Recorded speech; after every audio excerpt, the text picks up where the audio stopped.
Hello everyone, my name is Chelsea, and today I'm going to be sharing with you some campy horror movies. I love all kinds of horror. I like disturbing horror, I like slow burn horror, psychological, all that kind of stuff, but I really enjoy campy horror movies because there's something that I can just kind of put on when I want horror elements, but don't really want to get spooked or don't want like my head messed with and all that kind of stuff. They're like, it's not to say that none of these movies don't have like spooky or disturbing or gory moments, because most if not all of them do, but they've just got the right amount of camp to be kind of goofy and fun. Pardon my cat. She's gonna be walking all over the mattress in this video. It's unavoidable. But anyway, let's get started. These are going to be in order by rating. So we're going to start with the lowest rated, and then the last one will be the highest rated. So first we are starting off with the Texas Chainsaw Massacre 2 from 1986.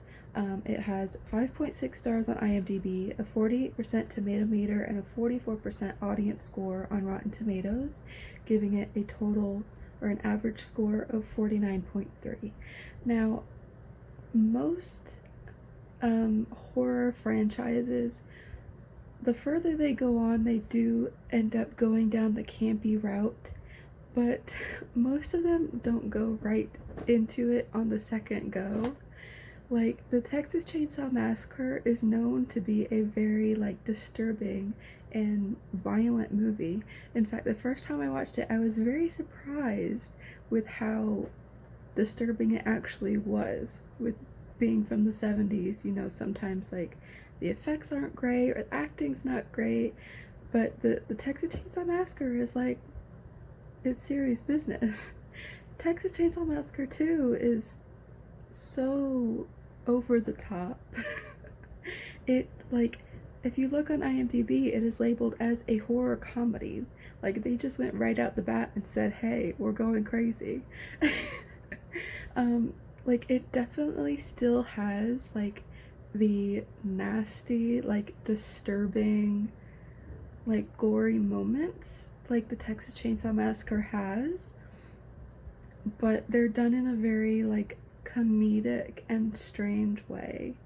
For instance, if you haven't seen it, if you have, then you know what I'm talking about. If you haven't, you should watch it.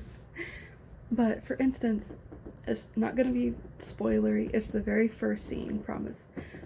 It starts off with the same sort of dramatic, like, narration introduction like the first one does.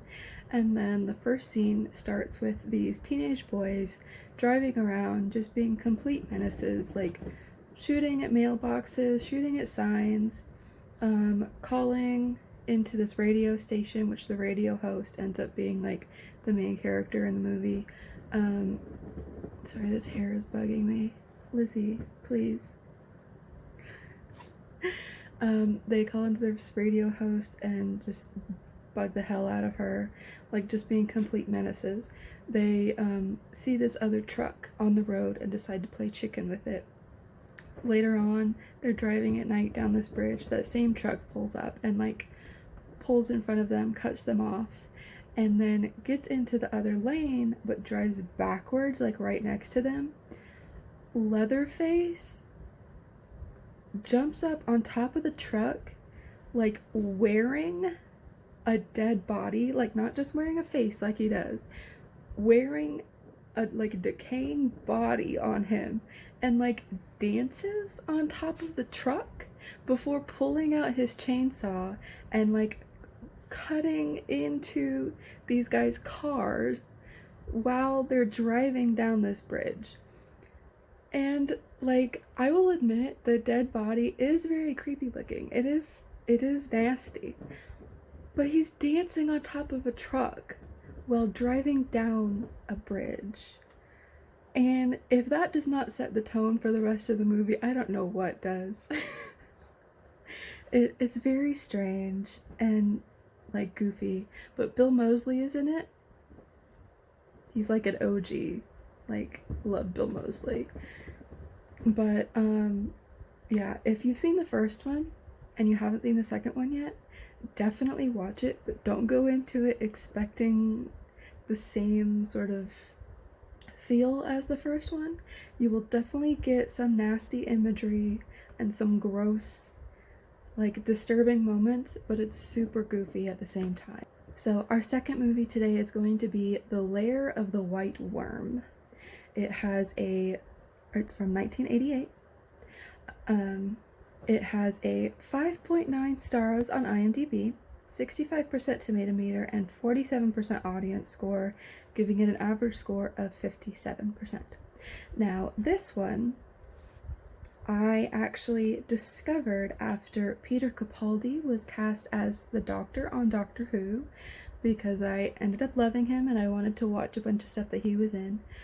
So I watched this one. It is also labeled a horror comedy. I think a few of these are actually. But it is very loosely, it's a very loose adaptation of a Bram Stoker novel of the same name. I have not read the novel, so I cannot say how far they strayed, but I've heard that it's a very loose adaptation. But so this one has Hugh Grant and Amanda Donohoe as well.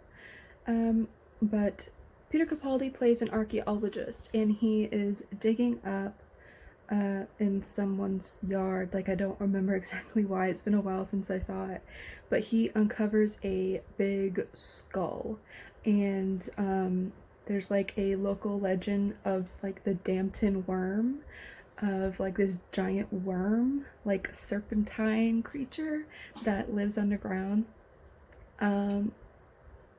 And in a I don't remember if it's in the same town or like a neighboring town, but people start going missing. So they're kind of looking into that and trying to figure out what's going on. And Amanda Donohoe plays the antagonist of the movie, who is this sexy serpentine vampire lady. It's really cool, super like weird and campy, but I mean, that's the point of this video, right? Like I said, it's been a long time since I saw it, but I remember like there are these weird like dream sequences, and like the vampire things are like reminiscent of like I think the name is Prisoner Zero from Doctor Who, like the really long things. And yeah, like Amanda Donohoe is just like seducing guys so she can kill him and all this stuff. It's crazy. But since I don't remember it as well, I can't speak on it too much, but I remember absolutely loving it. Peter Capaldi is adorable in it with his floofy hair and his kilts. He plays bagpipe in one scene. Fun stuff. Alright, so the next one is actually one of my personal favorite movies ever. It is called Sleepaway Camp. It is from 1983. It has 6.3 stars on IMDb, an 82% tomato meter, 60% audience score on Rotten Tomatoes, for an average score of 68.3. Now, this one is kind of a cult classic, but I feel like it's still not as widely known as I think it should be, because I love this movie to death. So this one is about, it starts off with this family on a boat in a lake, kind of on vacation sort of deal. It's a dad and twin siblings. They get into a boat accident and two of them die. The surviving child goes to live with her aunt and cousin, and 8 years later, I believe it's 8 years, she is very shy, very reserved, does not talk, like traumatized baby. She is going to summer camp for the first time with her cousin, and she gets there, she's super quiet, does not talk to anyone except for her cousin. And people pick on her. Like, a lot of people are being very mean and picking on her, and her cousin is always sticking up for her, and these people start dying. So it's like a classic slasher movie where you don't know who's doing it until the end. It's very over the top, very like ridiculous. But the kills are, one, very creative, two, pretty gory. There's not like tons of blood, because of the ways that they're killed are more creative than just your average like slice and dice slasher movie, which I really enjoy. And the 80s fashion in this movie is just chef's kiss. Love it. Short shorts, crop tops on guys. Like every guy in this movie is wearing like crop tops. Love it. And the ending is just, you have to watch it. I'm not gonna tell you anything. You have to watch it. Trust me. Love it. Alright. I'm probably gonna make a longer movie on the entire franchise at some point because I love it and I could talk about it forever. It's just good times. So the next movie is actually one that I found on Shudder recently. I was just browsing through, adding a bunch of stuff to my list. I found this one. It sounded strange, so I watched it, and the whole time I was watching it I was just like, what is this? It is called The Baby. It's from 1973. It has 6.1 stars on IMDb, 93% tomato meter, 53% audience score on Rotten Tomatoes, for an average score of 69. So this one is about a social worker. She gets a new client. For this mother, she has 2 grown daughters and a grown son, but he has the mental capacity of a baby.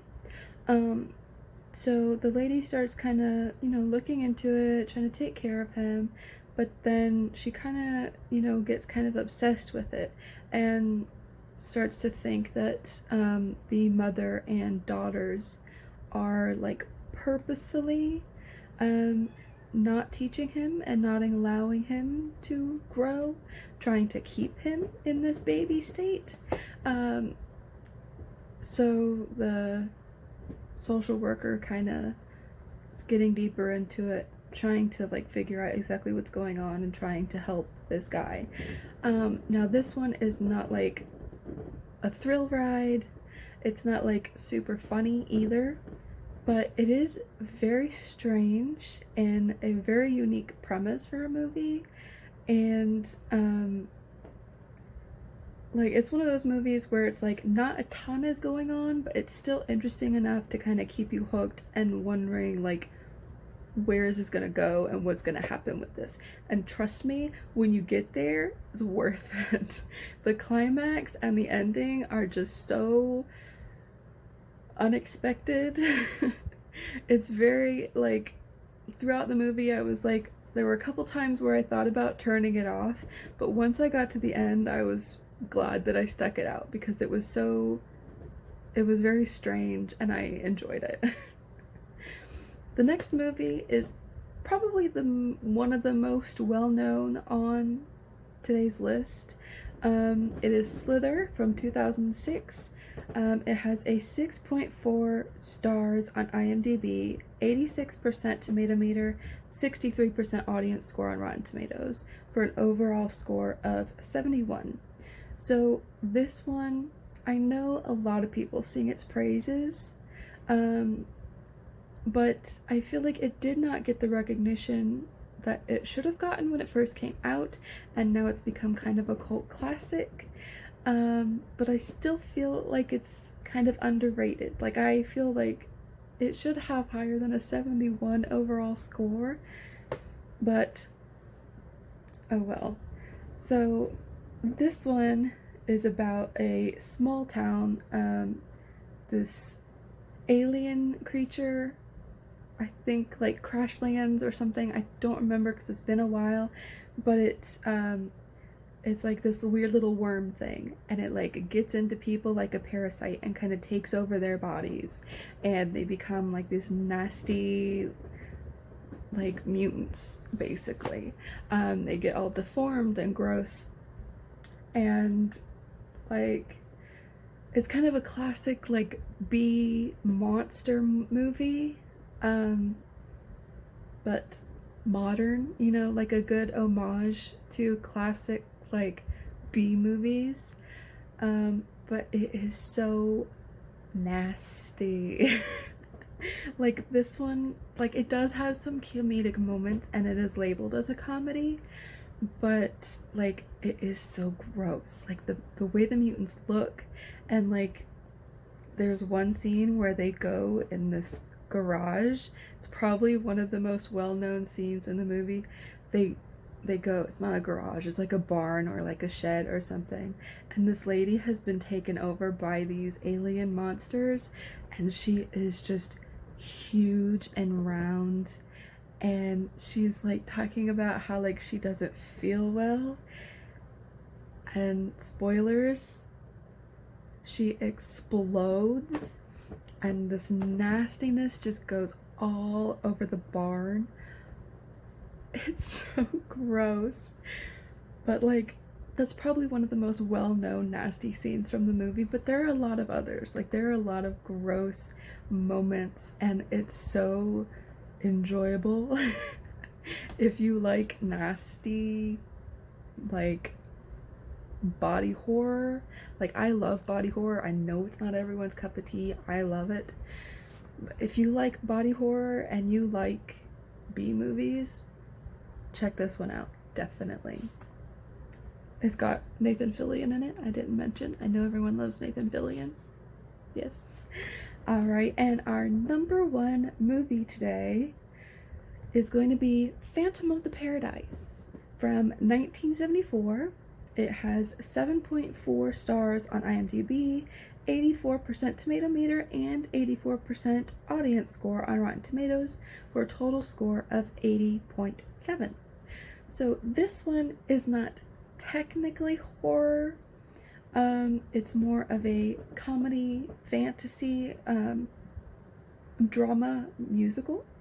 It is a take on Phantom of the Opera, if you could not tell by the title, where a composer is on this like talent show sort of thing, and this evil record tycoon guy hears his music and really likes it, but he doesn't want to hire the guy, so he just steals his music.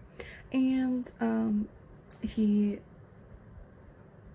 like opening this new club sort of thing, and he wants to use this guy's music for the opening ceremony thing. And he is auditioning all these girls to play the lead.